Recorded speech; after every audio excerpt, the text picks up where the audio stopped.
Canadians woke up this morning and were shocked to learn they have a new NDP-Liberal government that is planning to spend and tax unlike anything we've seen before. Now things are starting to make sense. Now we understand why the NDP have been so eager to prop up the Liberals and their unethical behavior. It's because they have been cooking up a secret backroom deal.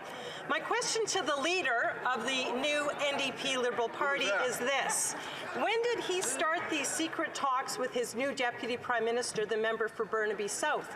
Was it before, during, or just after the last election? The Right Honourable Prime Minister. What this agreement means is in this time of uncertainty and pressures on Canadians, we're going to have predictability and an ability to focus on delivering the things that Canadians asked us all for collectively in the last election.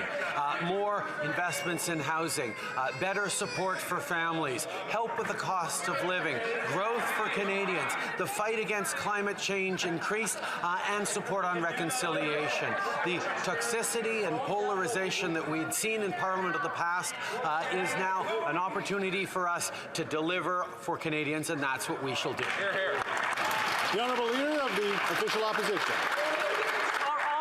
Suffering because of massive inflation, which is caused by the out-of-control spending of the old Liberal government. Now, Canadians are going to be living with a new NDP-Liberal government, and the price tag has just skyrocketed. The NDP-Liberal government's initial platform will cost over $200 billion, and that is just the tip of the iceberg. Can the NDP-Liberal Prime Minister tell Canadians how much this backroom deal is going to cost them? How much? The Right Honourable Prime Minister. Mr. Speaker, we made a commitment in the last election to invest in housing, to invest in support for families, to invest in childcare, to grow the economy, to fight the pandemic, to move forward on fighting climate change. These are all things that we continue to be focused on. And, Mr. Speaker, what we're going to see is an ability to work across party lines to reduce the toxic partisanship that we've seen in the past in this House and actually move forward on delivering concretely for Canadians. That's what Canadians want. That's what we're going to deliver. The Honourable Leader of the Official Opposition. Speaker, we've seen an attack from the left on Canada's oil and gas sector, our agricultural sector, and fisheries. All huge job creators. And now that extreme left-wing agenda has been baked into this secret backroom deal.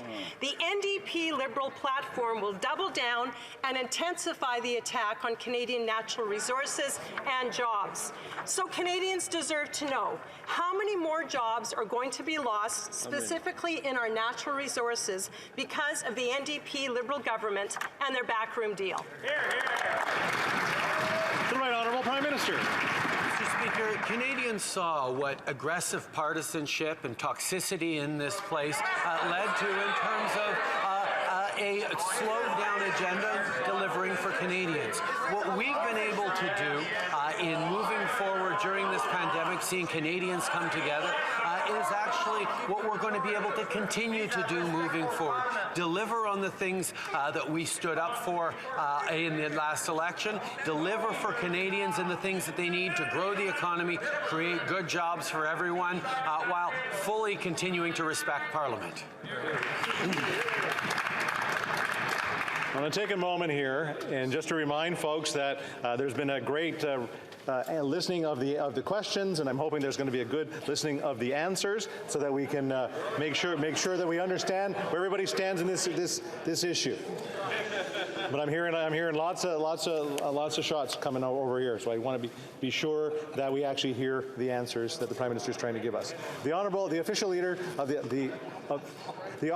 of the Official Opposition.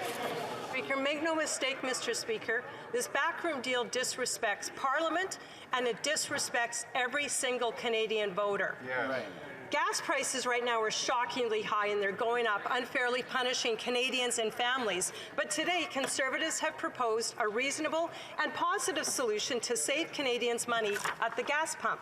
Conservatives are consistently conservative, and we always want to lower taxes for all Canadians. Will the NDP Liberal government tell this House if they support our motion, or will their first act as a coalition government be to continuing punishing Canadians with high taxes at the gas pumps? The Right Honourable Prime Minister. The leader of the official opposition needs to be careful when she's talking about supporting democracy, not spreading misinformation and disinformation at the same time. Mr. Speaker, Canadians returned this Parliament in a minority situation in the last election because they expected parties to work together collaboratively to deliver for Canadians. That is exactly what we're doing as we reach out across party lines to work together on the things where we agree, and there will be plenty of room for robust, informed debate in the areas we disagree. That's how Parliament should work, Mr. Speaker, and we will continue to stand up for democracy.